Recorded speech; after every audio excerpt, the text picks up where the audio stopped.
This happened when I was about 7 years old in Colorado, during a summer that felt endlessly hot. My dad was known for making spontaneous outdoor plans, especially after he'd been drinking. If there was a river, a camping trip, or some adventure that probably wasn't the safest idea, chances were he would want to do it. He had this restless energy and needed to be moving, to be doing something big, and alcohol seemed to make that need stronger. He would never think about the risks, wouldn't consider what might go wrong. He always just wanted to go. With this in mind, one summer he decided we were going to go tubing on the Platte River. It was a clear morning, the sky was blue, and from where we stood the river looked calm. My cousin Christopher came with us. He was about 6 years older than me, so around 13 at the time. He was taller, stronger, and always the one who made sure everything was okay, and I trusted him completely. I, on the other hand, was not a strong swimmer. In fact, I was sort of scared of water. My parents had never put me in swimming lessons, and I never really enjoyed swimming in the first place. I did enjoy being near water, watching it, feeling its coolness, but being within it was a different story.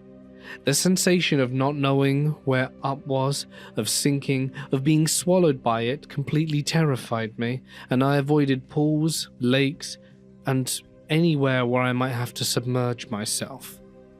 When we arrived at the river, we got everything situated. We had 2 tubes, my dad had one to himself, and Christopher and I shared the other. I remember noticing that part of the river included a decent-sized waterfall. Even as a kid it made me nervous. I could see the water crashing down, the white foam at the bottom, and I knew I didn't want to go near it. It looked dangerous, and my instincts were screaming at me to stay away. My dad went first. He floated down without any problems, reached the shoreline, and started yelling at us to come on down. He was already at the bottom, probably polishing off whatever he had been drinking, and sounded excited. He didn't seem to notice the waterfall, or if he did, he didn't think it was a problem. I remember looking at the waterfall and feeling a pang of unease cross my chest. I told Christopher I wasn't sure about it, and I was hoping he would say we didn't have to go. I wanted him to tell me it was okay to stay back, and to walk back up the bank and just to wait for my dad. He reassured me that everything would be okay, that the life jacket would protect me, and the tube would keep us together, and that it wouldn't be that bad. His confidence made me want to believe him, and I trusted him, and I was wearing a life jacket, so eventually I agreed. I clutched the sides of my tube, my hands gripping very hard as I tried to calm myself down. I told myself it would be fine, that Christopher was with me, and that I had many layers of protection. At first, it was actually fun. We floated along the river, laughing and enjoying the ride.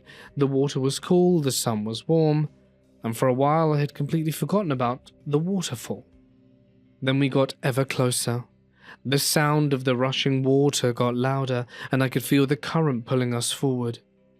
My hands tightened on the tube again, and the fear started building in my chest like a weight pressing deeply against my heart. I wanted to stop and get off the tube and walk back to the bank, but I had committed. There was no way to do it now, and we were moving too fast in any case. Before I knew it, we were going over. The edge of the waterfall disappeared beneath us, and then we were falling. The second we hit the water below, our tube flipped. I was thrown into the river and immediately sucked under by a force much stronger than anything I have ever experienced. I remember feeling completely helpless. The water was everywhere, in my mouth, in my nose, and absolutely suffocating me. People often mistake thinking that life jackets will make you invisible. But in that moment, it was useless.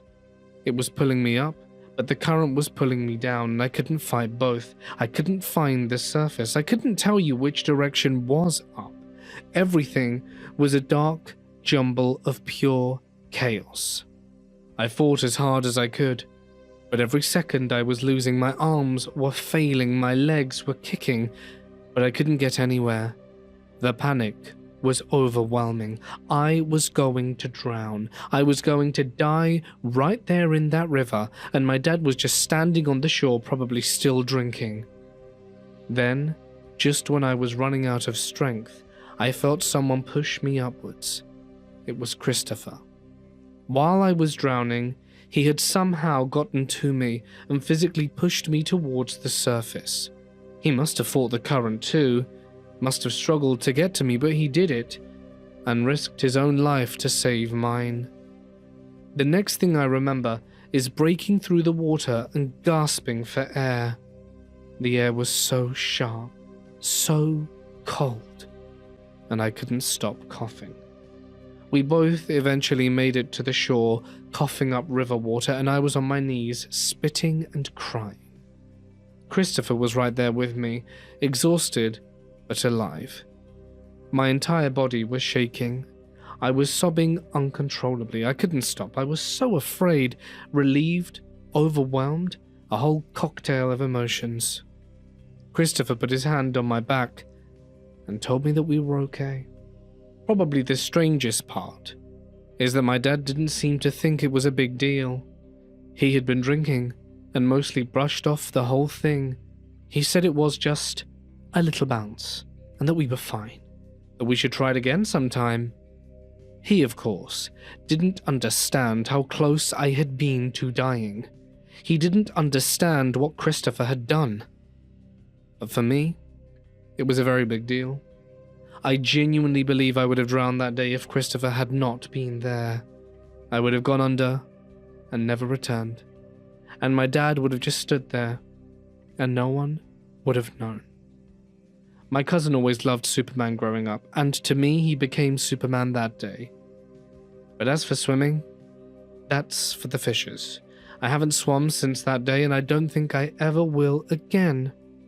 And to everyone, please, respect rivers, wear life jackets, learn to swim, and never underestimate moving water. Rivers are not like lakes or pools. They have currents that you cannot see, forces you cannot fight, and in some places, even hidden caves underneath that will mercilessly pull you into their depths for you to never be seen again. Stay safe out there. From 2008 to 2014, I served as an officer in the United States Marine Corps. I left active duty in 2014 as a captain. My military occupation speciality was 0602, Command and Control Systems Officer, and I was attached first to Marine Wing Communications Squadron 18, then later served briefly as the S6 Staff Officer for the Marine Aircraft Group 36. Back then I was focused on the real enemy. During the surge, most of our training centered on counterinsurgency warfare and tactics against improvised explosive devices and vehicle-borne improvised explosive devices. Because of that, I was a skeptic through and through. I had no interest in the paranormal and honestly no experience with it either. I already had more than enough on my plate. Now, Marine Wing Communications Squadron 18 was located at Camp Foster in Okinawa. Anyone familiar with that history knows the Battle of Okinawa during the Second World War was among the bloodiest fights in the Pacific Theater. And even now, unexploded ordnance are still being uncovered. Because of that fighting, there are still places considered off-limits to the public due to the risk of old explosives. As an officer, one of my regular duties was to stand officer of the day which meant I had a 24-hour post. I carried a loaded pistol, walked the unit perimeter, and kept the logbook, and toured the enlisted barracks to make sure good order and discipline were being maintained. Around 11 p.m. at night, I had just finished my second tour through the headquarters building, where my duty desk was located, and I headed outside to walk towards one of the 3 enlisted barracks. The moment I stepped out, I was hit with an outrageously cold blast of air that had no obvious source. Bear in mind, it was mid-August in Okinawa, which means hot, thick, miserable weather, so getting struck by nearly Arctic air caught me completely off guard. At first, I blamed the air conditioning in the building and kept walking. The base was quiet. Most of the Marines were either asleep or at the smoke pit, getting one last cigarette in before bed. As I walked, though, I became acutely aware of the smell of spent brass. Then it intensified. It was not just the smell of gunpowder. It was the heavy, unmistakable odor you get after hundreds of Marines have just finished firing. You know it the moment you smell it. That pushed me into search mode, and I diverted from my route towards a wooded nearby area where the smell seemed strongest. And that is when I heard a scream. It still haunts me to this day. The best way I can describe it is wet, like someone trying to scream with their mouth full of water. At first, I tried to make sense of it logically. Perhaps it was an animal, maybe one of the giant fruit bats that fly around Okinawa. But the sound came from directly in front of me, inside a small wooded area. I immediately decided it was not an animal.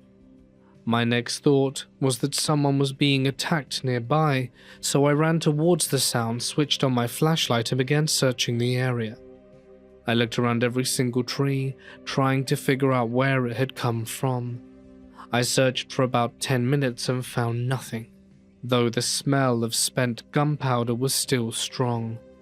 Then I turned to walk back towards headquarters so I could call military police and have Marines come and search the area. And that was when I stopped dead in my tracks, because there in the woods, next to the Shirahai River, not 7 feet in front of me, floating off the ground, was a person-shaped figure with no distinguishable features. It was completely black, like a shadow, except it was not like the kind of shadow that belongs to anything ordinary. Its legs looked like ragged stumps, which is how I knew it wasn't standing on the ground at all. It seemed to be wearing shredded clothing, but I couldn't make out any color because everything about it was just so black. My flashlight didn't seem to be able to illuminate it properly. Where its head should have been were 2 white eyes that flashed at me, almost like a camera going off. I took several steps back in shock and tripped over a tree root, but never taking my eyes off it. I looked down long enough to reach for my service pistol, and when I looked back up, it was gone. There was absolutely nothing there. I got up and ran as fast as I could back to headquarters, slammed the door shut and locked it. My assistant duty officer, who was usually a lance corporal or corporal assigned to help with the 24-hour post and swap sleep shifts, was asleep. I couldn't even figure out how to tell him what I had just seen without sounding completely insane. I stayed at the duty desk for the rest of the night, terrified and not moving an inch. I do not even think I blinked. I never told anyone about it, and was afraid of what it would do to my career or whether I would be ordered to undergo a mental health evaluation, and I kept it buried from the day I left active duty until now. Since then, I have dealt with night terrors and insomnia, and my health has gotten worse because of it. I was a landing craft mechanized boatswain in Vietnam in 1966. Our unit was stationed in the city of Quy Nhon, and we operated in and around Queen Yom Bay, transporting cargo and personnel. Most nights followed the same routine, but there were two incidents during that time that I've never forgotten. One night, when I reported to my boat after dark, I immediately noticed something strange about the water in the harbor. At first, I thought it was debris of some kind or an oil slick reflecting on the lights from shore, but as my eyes adjusted, I realized the entire surface of the bay was covered in swimming rats. As far as I could see, the water looked alive. The harbor itself was roughly and poorly constructed, lit mostly by work lights from the loading equipment along the shore. The boats were tied together side by side in clusters, almost like a floating island. Under those lights, the water appeared paved with rats. Thousands upon thousands of them swam across the surface, packed so tightly together that they formed a moving carpet stretching across the harbor. The sound was almost worse than the sight. There was a constant screeching and squealing coming from the water. Some of the rats were trying to climb onto the boats, and many of them attempted to crawl inside through the engine exhaust ports. Every time one of the landing crafts fired up its engine and pulled away, the propellers churned the water and scattered the rats for a moment, opening a gap in the mass. Within seconds, the hole would close again as more rats flooded back into it. The entire thing lasted an hour, and then the tide shifted. Now, Queen Yom Bay has incredibly strong outgoing tides. Once the water started flowing out, the current could move at speeds closer to 15 miles per hour in some areas. The effect on the rats was immediate. The entire swarm was swept out of the harbor almost instantly, almost as if someone had flushed a toilet. One moment the bay was covered with them, and the next they were gone, dragged out into the darkness by the current. I never saw anything like it again during the rest of my tour. Another night while returning to port, I witnessed something else that stayed with me for different reasons. As we approached the harbor, I saw two merchant mariners trying to board a small boat that would take them back out to their ship. Both men were obviously drunk and having trouble keeping their balance near the dock. One of them missed a step and fell into the water. The other man immediately reached out to grab him, lost his footing himself, and went right in after. The tide was going out hard that night. The current in the harbor could pull a man away in seconds, and that's exactly what happened. By the time we reacted, both men had already disappeared into the darkness. I turned the boat around immediately, and we searched the water with our spotlight, but there was nothing to find. There was no shouting or movement or sign of any sign. The current had taken them almost instantly. We never reported it after. That probably sounds cold now, but Vietnam changes the way people react about death. After a while, survival and routine start overriding everything else.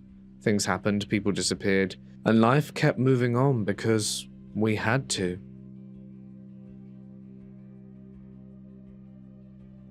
On our drill ship, which was built in China, we noticed something strange in the drawings. There was a room that did not seem to have any entrance. We went looking for it but couldn't find a way in. But the spacing made it obvious there was an extra room tucked in there somewhere. Now that might not sound especially creepy, unless you've spent time in shipyards like that, where two things are always on your mind.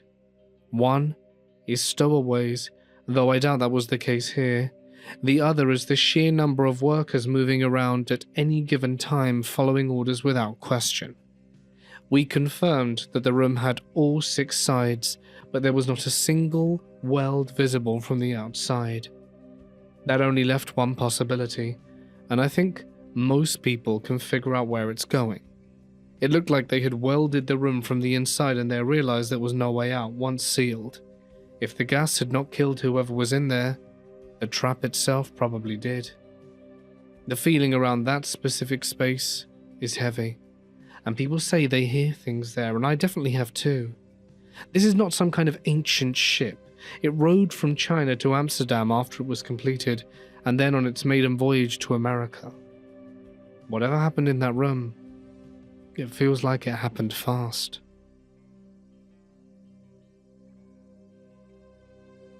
Near my family home, there's a floodplain. Out in the middle of it, standing on its own, there's a torii gate, which looks like a small shrine. When I was a kid, that floodplain was off limits, but that didn't stop us. I used to sneak in there all the time to catch bugs, pick walnuts, and mess around with my friends. One summer evening, after I had already said goodbye to the friend I'd been playing with, I realized that I'd left my hat behind in the floodplain.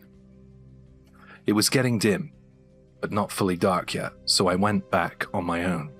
I found the hat where I'd left it, right near the base of the torii. I picked it up and turned to head home, and that was when one of my legs suddenly dropped straight down to about my shin. There are places in that floodplain where the ground looks normal, but underneath it's soft and saturated. Kids used to say the deeper spots had no bottom. It sounded like nonsense at the time, but standing there, with one leg sunk in, it didn't really feel like a rumor anymore. I tried to pull my foot out straight away, but that made things worse. As I shifted my weight, the other leg started to sink too. The light was fading quickly. The sky had that deep orange-red tone that signaled dark was approaching fast. I started to panic. My shoes slipped off in the mud. I kept trying to pull myself free, but every movement dragged me deeper or threw me off balance. I remember asking myself why I'd come back. Why hadn't I just left the hat? Then, from behind me, "What are you doing?" I twisted my upper body and looked back, and there was a kid standing there. A bit older than me, maybe around 12. Short hair, neat, and playing. He was looking at me like he couldn't quite figure out what I was doing. And the moment I saw him, I felt relief. I started explaining everything all at once. That my legs were stuck, and that I'd come back for the hat, and that I'd been playing here earlier. I don't know why I said all of it. He just listened and then said, "Oh, I see," and held out a hand, and I grabbed it. He pulled me up without any struggle, just like that.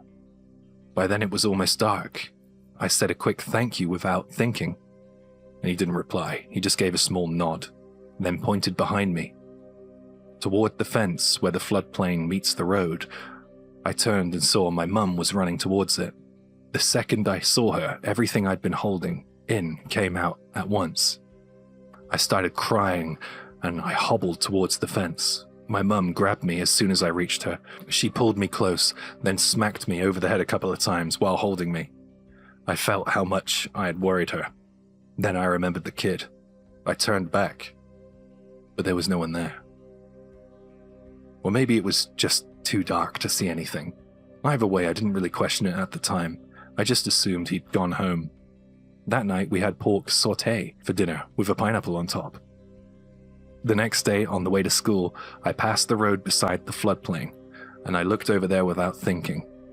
Near the shrine, in the shade of a tree, I saw someone. The same kid. I called out, "Thanks for yesterday," and waved. He turned and waved back. Then a friend came up behind me and pulled my backpack. "What are you doing?" We got distracted, messing around like usual. And when I looked back again, the kid was gone. In fact, after that, I never saw him again, but I didn't forget.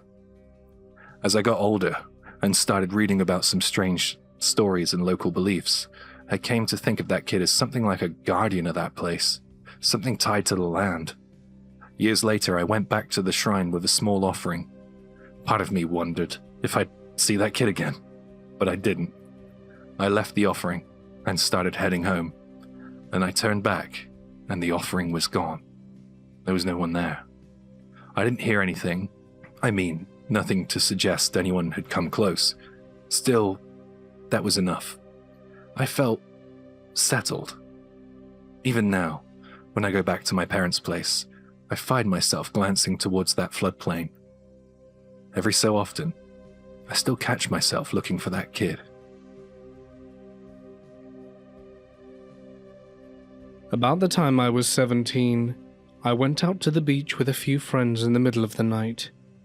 We were stupid, rowdy teenagers who thought making dry ice bombs in the sand was a great idea, and there were about 5 or 6 of us out there just messing around near the water. It was a foggy night, which was not unusual at all where I lived on the northwest coast of Oregon. It rains there constantly, so the mist and damp air were just part of the landscape.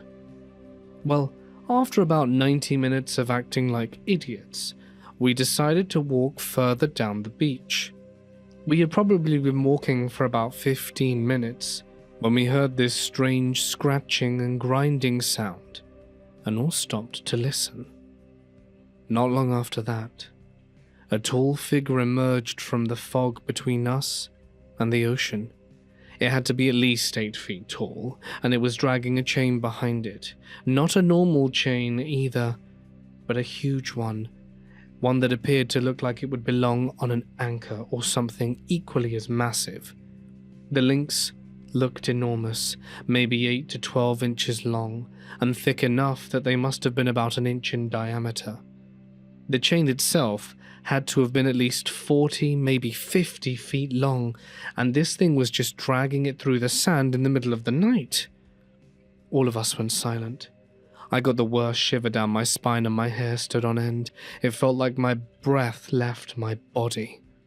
We watched it move across our path and head up the beach until both figure and chain faded into the fog. At that point, my only thought was it was creepy as hell. We kept going and eventually made it down to the Peter Irondale shipwreck, which is mostly eroded now. We hung out there for a bit, listened to the ocean, and tossed a couple more dry ice bombs into the water before going back to our car, which was parked about half a mile up the shore. On the way back, we heard the same grinding sound again. My heart dropped. I knew immediately it was the thing with the chain. It was dragging its way up the beach in the exact same area we had seen it before. There were no drag marks leading up to it, no footprints or any sign that it had been there beforehand. The sand was dry and untouched by the waves. There was nothing in front of us that could explain what it was we were seeing. We of course stood there dumbfounded for a moment, watching it trudge forward with that massive chain behind it. But then it stopped, turned, and looked right at us. Whatever that thing was, its stare felt like it went straight through me. We all just stood there frozen, staring back at this shadowy spectre. And then it started moving towards us. That was enough for us. We took off running through the sand as fast as we could. I do not think I have ever run that fast in my life. We piled into the car, my friend turned the engine over, and we absolutely floored it out of there, easily hitting 80 on the straight stretch of access road. I kept staring back out the window the whole time, half expecting it to come after us like something out of a bad nightmare, but fortunately, it never did, and I never saw the figure again.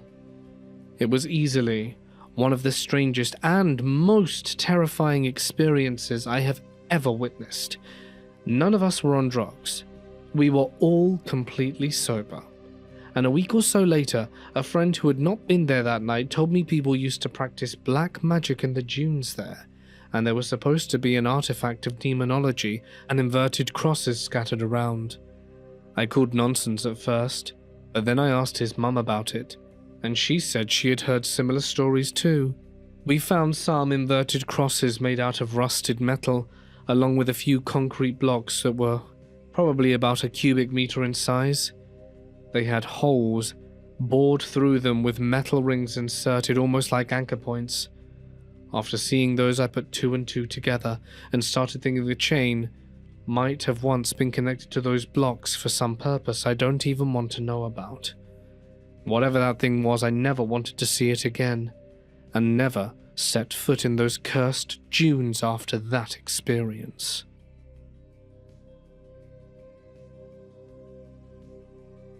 I've dived a lot of wrecks throughout the Pacific and Red Sea. Many of them, like the Yongala and some of the World War II wrecks, sank with the loss of lives on board. But I've only ever had 2 experiences that were at all odd. The first one was on the descent to a World War II Japanese wreck in Micronesia. I think it was in Palau. As I was going down, I thought I heard a voice shout loudly in my ear. Reefs and wrecks can be noisy places, and with the sound distortion it could have been something in the surrounding environment. But it sounded very vaguely like someone shouting very clearly and distinctly in a foreign language right next to my head, and not as if they were underwater. On another trip in the Solomon Islands, we were doing a muck dive at a former World War II Japan supply landing site. There was a lot of debris scattered around, up to and including plane wings, but I was more interested in looking for mandarin gobies. It was very shallow water, under 10 meters, more like 5 meters if I'm honest, so we were solo diving and hopping off the live board all afternoon, and I didn't have a buddy with me. It's so long ago I have to dig up old archive logs to relate exactly what I felt and heard that made me feel so uneasy. But the whole location felt eerie. I never felt alone, and there were sounds that didn't feel like they were your usual underwater background noise. But I would have forgotten about it or chalked it up to imagination if I hadn't have happened to read an article in an Australian dive magazine many months later that described a dive at the same location. Apparently they had the same experience, with individual divers comparing notes on the site after some left the water early because they felt uneasy.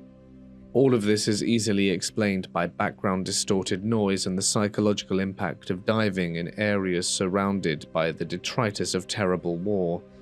But in all the sites I've dived, these are the only 2 times I've had anything like a strange experience. I'm also generally familiar with typical sounds during a dive, and I know that those weren't a part of them. This happened roughly 30 years ago, and it's something that I've only told a few select people about, up until now. It happened one night to me and my girlfriend. That night we drove to the beach. After work I went to pick her up and we headed straight to the beach. However, when we arrived, the beach was already pitch black. I mean, we should have known better, not to go so late, but for some reason we really wanted to go that night after work. It was roughly about 10 p.m. by the time we got out of my car. While we were talking in the car, eating our McDonald's, we had stopped to get along the way, looking out at the darkness. At least we could still see the waves rolling against the beach, and that was well worth the drive, I suppose.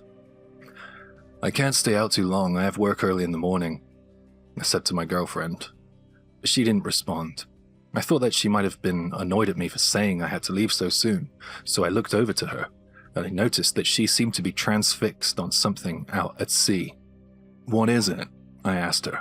She didn't answer. So I looked in the direction she was looking, and I saw a strong beam of light swaying across the waves far from the shoreline. "Is that a squid fishing boat or something?" "I don't know," I said to her. "That's not a squid fishing boat. The light isn't right. Hey, don't you think it's getting closer?" I looked out at sea, and I agreed that the bright light seemed to be getting closer. It was shaking as it moved along the waves. It looked as if it was heading right for the shore. "Maybe it's a fireball." "Hi, Jay here. Fireballs are like will-o'-the-wisp kind of paranormal phenomenon in Japan. Visually a little like an orb or something like that. These balls of fire appear at night and are said to be souls that have been separated from their earthbound bodies." Back to the story. "If it was a fireball, then it wouldn't shine so bright, surely. No, that is 100% a UFO." She said it so excitedly, I was kind of taken aback. I didn't know until that point that she had an interest in the paranormal or the occult. I looked at the mysterious light a little closer, and she was right. It wasn't flickering kind of dim light you might expect to see when you think of these fireballs. It was a strong, bright searchlight shining down at the waves. I heard myself absent-mindedly agreeing with her by saying, "Well, yeah, I guess it could be a UFO." At this point, the light was only about 200 to 300 meters away from us. That might sound a little strange, so let me just say that the beach we drove to was a very secluded one. The shore wasn't that far away from where you could park. We liked this beach because there was never anyone around at night, and there wasn't much light in the area. It was perfect for a nice, secluded evening date. As the light of what we thought was a UFO approached, I noted that I wasn't scared. I just thought to myself, wow, you know what, this could be a UFO, and this is a once-of-a-lifetime kind of deal. My girlfriend then said, hey, isn't that light getting to the shoreline now? And yeah, it was. I snapped out of that state of awe and began to panic a little. I saw the light go over the waves at the shore, and I knew it was about to illuminate the sand on the beach next. The gravity of the situation set in for me. Put your seatbelt on. We gotta get out of here. I started the ignition, and I pulled a U-turn and drove out of the beach area at breakneck speed. As I drove, my girlfriend continued to stare at the light. I heard her call out in a frightened voice. That light is shining right where we were parked up. I was really panicking. I was driving for our lives. I felt like a rally driver at one point as I drifted onto the sand. Finally, we made it back onto roads, which were well lit, and a sense of security we lost down by the shore slowly came back to us. I pulled over, and I remember I had goosebumps all over my arms, and when I took my hands off the steering wheel, I noticed that they were drenched in sweat. We spent the rest of the journey in a hushed silence. I think neither of us knew what to say to comfort the other. If she was anything like me, then she was replaying it over and over in her head. That weird overhead light advancing on us, it was headed straight for us. I dropped her off at her place, and when I got back to mine, I just laid down on my bed. I was there wondering if what happened truly happened, or if it was some kind of dream. I met my girlfriend the following night, and I asked her outright, "That wasn't a dream, was it?" "No, of course not. I was there with you," she said. She seemed a little skeptical that day. I don't know how to describe it. "I wonder what that was," she asked rhetorically. Last night she had been so sure that it was a UFO, but now she was questioning herself, it seemed. Of course, I didn't know what it was myself, so I didn't have any form of answer for her. Well, that's where it sort of ended, I guess. And one thing I can tell you is I ended up marrying that girlfriend. And 20 years on from that night, at that beach, the memory of the strange bright overhead searchlight had faded away. Until one evening where we were watching a TV show about Japanese nationals' abduction cases. For those unaware, there are a large number of missing person cases tied to North Korea. Approximately 470 people have been abducted, and according to the Japanese government, as of November 2021, abduction cannot be ruled out for a further 873 individuals. Now, during this TV show, they showed a map which had all the locations where they believed that the abductees were captured and kidnapped. What did we see on that map? Well, none other than that secluded beach we drove to that night 20-something years ago. I looked at my wife, and she was staring at the TV stunned. We did not encounter a UFO that night. We likely encountered a North Korean ship coming to shore that could have easily seen us pull in and park up. I felt a chill race down my spine when I realized that we could have ended up as kidnap victims.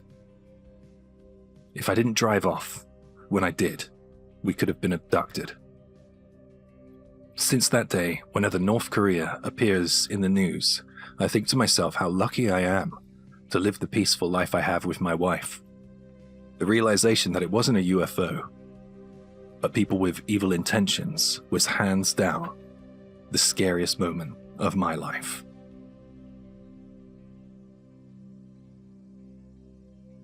I worked as a boat captain around the Miami area for several years, and I've spent most of my life out on the water recreationally as well. People who don't spend time offshore tend to imagine the ocean as peaceful or empty, but the reality is that strange and unsettling things happen there constantly. Being that close to Cuba, it wasn't unusual to occasionally come across Cuban rafts or makeshift boats. People would build anything they could out of scraps, wood, barrels, you name it, in an attempt to reach Florida. Sometimes you'd see them drifting offshore or being intercepted by the Coast Guard. It happened often enough that most captains in the area were used to it. The unsettling part was finding the ones that clearly were never intercepted. When the United States Coast Guard recovers one of those rafts, they usually mark it somehow before destroying it, either burning it, sinking it, or painting it, so other boats know it's already been processed. Over time, you learn to recognize those markings immediately. But every once in a while you'll encounter one that had none of them. Just an empty raft, drifting silently offshore. And when you see something like that, your mind fills in the blanks, whether you want to or not. Because somewhere between Cuba and Florida, something happened to the people who built that raft and trusted it with their lives. Maybe they went overboard. Maybe the weather turned. Maybe the boat failed. Maybe they were there for days before the water took them. In truth, you never really knew. But seeing those empty rafts drifting out there alone in open water always gave me a sick feeling. There was one incident that really stayed with me. It happened during a weekday run offshore when there weren't many other boats around. We were heading south in an extremely strong northbound current, probably 2 to 3 knots, which is serious current when you're in the water, and that's when we spotted a diver. At first glance, it looked like someone just swimming offshore, but something immediately troubled me. He was desperately trying to swim south against the current and getting nowhere. Every few strokes he'd lose more ground and drift further north. Even from a distance you can tell he was exhausted and panicking. We got closer and realized he was miles away from his chartered dive boat. The current had separated him completely. He drifted at least 2 to 3 miles away at that point, and the worst part was that when we finally reached the charter boat and told them, they hadn't even realized he was missing yet. That part honestly stunned me. Eventually, they probably would have done a head count and figured it out. But by then, who knows how far offshore he would have drifted. A strong current can move a person shockingly fast, especially if they're tired and fighting against it instead of conserving energy. I still think there's a good chance we saved his life that day, and didn't meet the same fate as those poor Cubans. Over the years, I've seen all kinds of things offshore. I've watched a small recreational plane crash directly into the ocean, which is something you never forget. Thankfully, everyone aboard survived that one. I've seen boat fires burning so hot you could feel the heat from hundreds of feet away, sinking vessels disappearing stern first into the black water, and drug smuggling operations getting intercepted. Even helicopters pursuing vessels offshore at night. I think it's important people remember that the ocean is one of the strangest and most unforgiving places on our Earth.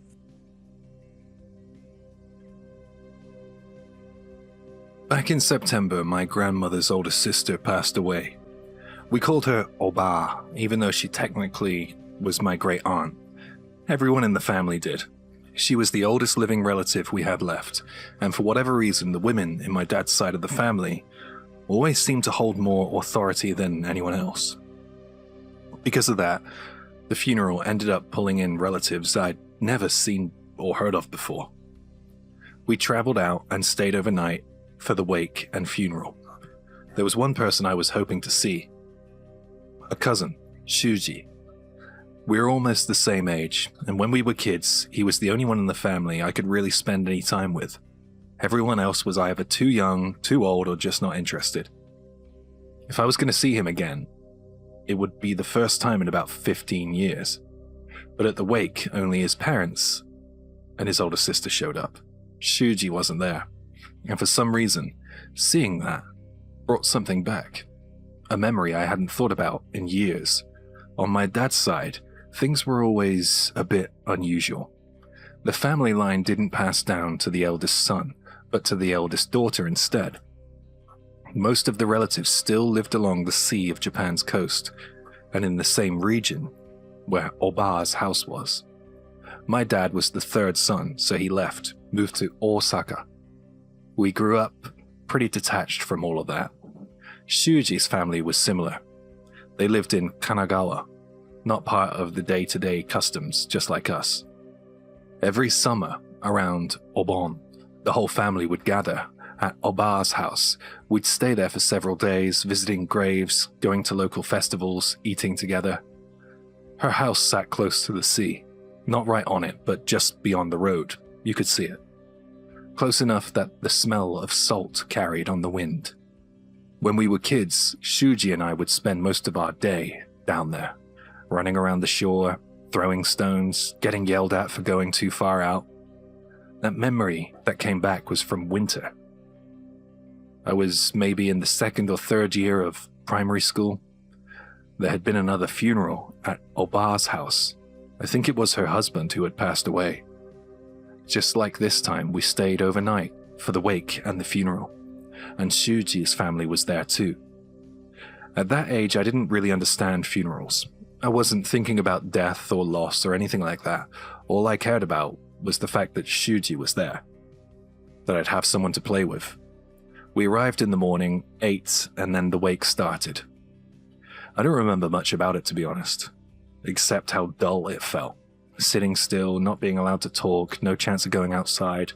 But when it came time to go to sleep, there was a separate building out the back where people usually stayed. At that time, it was full, so we all slept in the main house. At dinner, I remember one of the relatives muttering under their breath, "Of all the days to die." It stuck with me, though I didn't really understand why. The next morning I woke up early, around 6. The house was already busy. Oba, my grandmother, and a few others were moving quickly, setting things up around the entrance. They were hanging these small woven baskets, like something made of thin wood, outside. From each one dangled strips of paper with writing on them. These things were being hung everywhere, doors, windows, anywhere that opened outside. I got curious and started tapping one of them, watching it swing. That's when my dad hit me across the head hard. Not angry, more like immediate. I touched something that I wasn't supposed to. After that, they all started shutting everything. Wooden shutters were being pulled closed. Any window without one was being covered in thick paper, pinned over its frame. At the time, I thought it was just something people did when someone died, some kind of custom I hadn't had any experience with. The funeral itself passed by in a blur. By early afternoon, most of it was done. I remember eating lunch, but nobody really spoke. One by one, the relatives left, cars pulling away, the house growing quieter. By evening, it was just our family and Shuji's. I expected things to loosen up. Maybe we'd all sit together, talk, and eat properly. But even talking quietly with Shuji just got us told off. Be quiet. I asked to turn the TV on, got told off again. Just stay quiet. Thinking back on it now, none of the adults were talking either. Only the occasional quick mutter to each other. We got bored, so we decided to go out, just to look at the sea. We were at the entrance putting our shoes on, when my grandmother came rushing over. She didn't say anything at first, she just grabbed me and dragged me back inside. Shuji's dad was already in the dining room. The two of them stood there, serious in a way I'd never seen before. Don't go outside today, stay upstairs. No explanation, no room for arguing. We ended up in one of the upstairs rooms playing Othello. At some point I must have fallen asleep, and when I woke up it was cold. As I went downstairs I noticed a smell. It wasn't like a strong smell, or the smell of something rotten. It was like fish, but not fresh, not like a harbor market, like something heavier, damp and clinging. The living room was quiet. Oba was reading a newspaper, so were my parents. No one spoke. The silence felt so weird, and after using the toilet, I ran into Shuji in the hallway. He leaned in slightly and whispered, "They say someone's coming tonight." Apparently, he'd overheard the adults earlier. Something was coming. We wanted to check, but every window upstairs was covered. But then I remembered the small toilet window. Frosted glass, no shutter. It faced the sea. The two of us went in together. It was freezing in there. You could see the condensation on the tiles, and we spoke quietly. Do you really think something's out there? They said there is. The window was too high to look through properly, so I climbed up using the water pipe behind the toilet. Careful not to make noise, I slid the window open just enough to see out. The baskets outside were swaying under the eaves. Beyond that, something stretched from the road towards the house.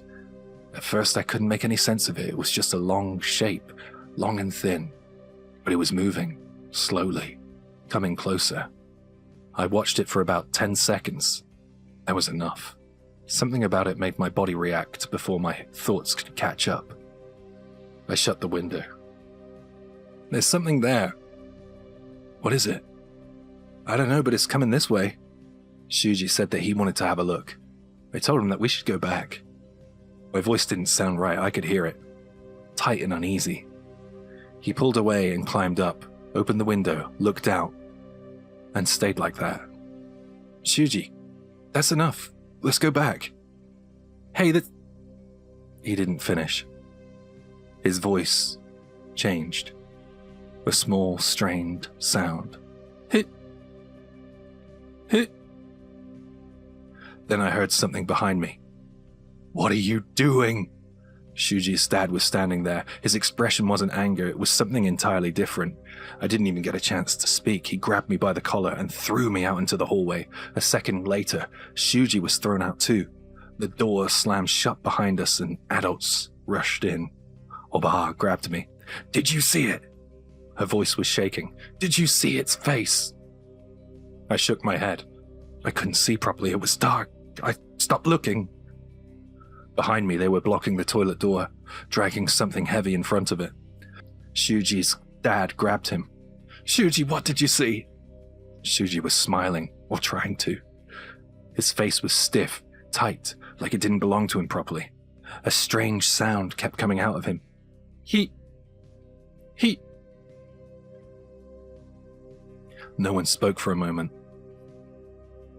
That silence, in that dim hallway, was worse than anything. They took him away, towards the back room. Oba was on the phone. Everybody else looked pale. I was taken upstairs, stripped, changed, put straight to bed. Don't leave this room. That's all I was told. And from the other side of the sliding door, I could hear something. Short chants, over and over. That night, my parents stayed with me. I didn't sleep properly though. I just stayed under the covers, holding on to them. My hands and my feet felt cold the entire time. By morning, Shuji was gone. They told me he had a fever, that he'd gone to the hospital. And when I left the room, I noticed something. One of those baskets was hanging outside my door. We left not long after. Before going, Oba said, "You did something very foolish." That night after we got home, I came down with a fever. After that, I wasn't taken back there again. Not for years. When I was in the second year of middle school, I went once more. My family had gathered again, but Shuji wasn't there. He's busy with summer classes, that's what his mum said. Then this September, at Oba's funeral, I overheard something. Somebody said, "Well, Shuji, he never really recovered." I don't know what he saw. I don't even fully understand what I saw. I asked my dad about it later, and he said only one thing. "There are days you're not supposed to look at the sea, son." I am a fisherman, recreationally, and I've also fished commercially when I was younger. Lots of creepy things have happened out on the open water, and I want to share a few.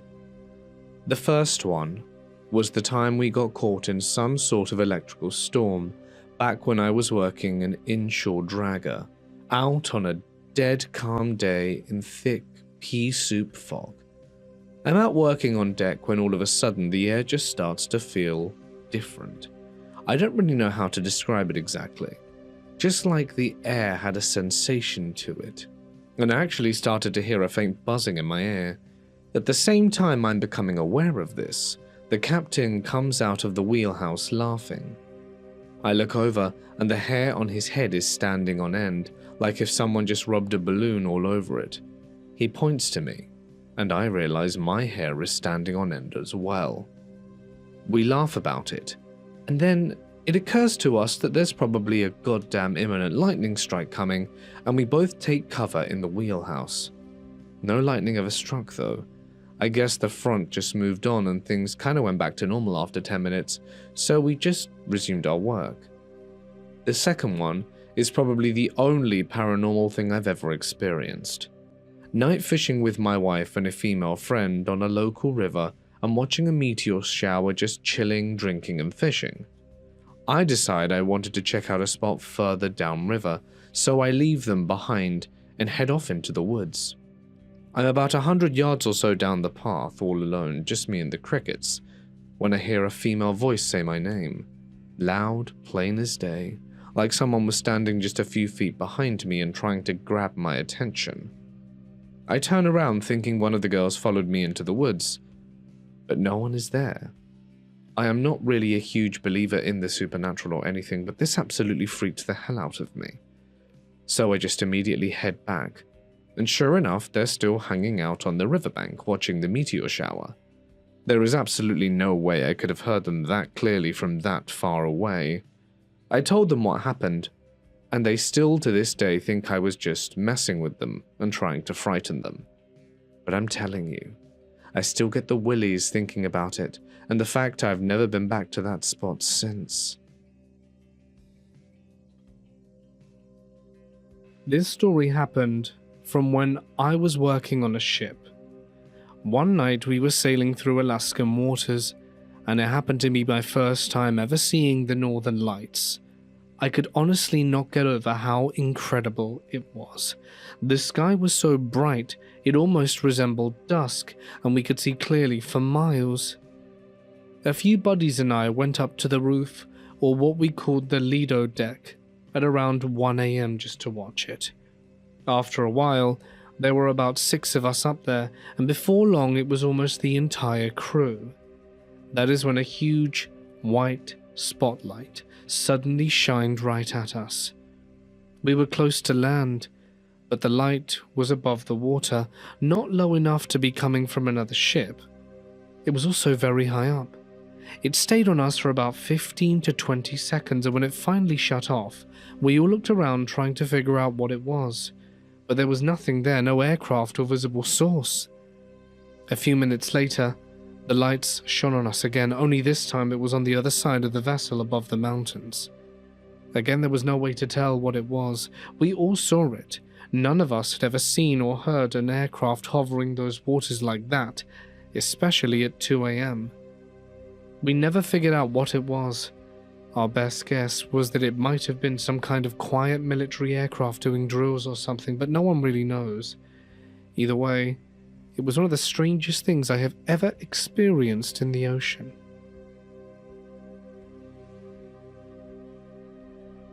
My husband and I saw something over the Gulf of Mexico back in 2015 that we still cannot explain. At first, we thought it was just a shooting star. But then it started changing colors, cycling through nearly every color we could imagine. What made this even stranger was its trajectory. It shot up, down, and forward, and almost straight towards us while we were standing on the beach, and then it suddenly zipped back out to the horizon. One moment it seemed incredibly far away, and the next it was right on top of us. Then, in what felt like an instant, it was many miles away again. The distance this aircraft or whatever it is covered in such a short amount of time was honestly mind-blowing. We kept going back to the same spot for weeks afterwards, hoping to see it again, but we never did. We saw plenty of strange things over the Gulf, but that one stood out the most. It felt like there was some kind of intelligence behind it, especially because of how it seemed to react and move with purpose. At first, we assumed it had to be a drone, but once we saw it retreat so far and then appear right in front of us again almost instantly, That explanation had to be discarded, because no drone at the time could have moved like that, and it wasn't just the speed. It was the fact that it kept changing color as it moved. It was one of the most unusual things I've ever seen out over deep water.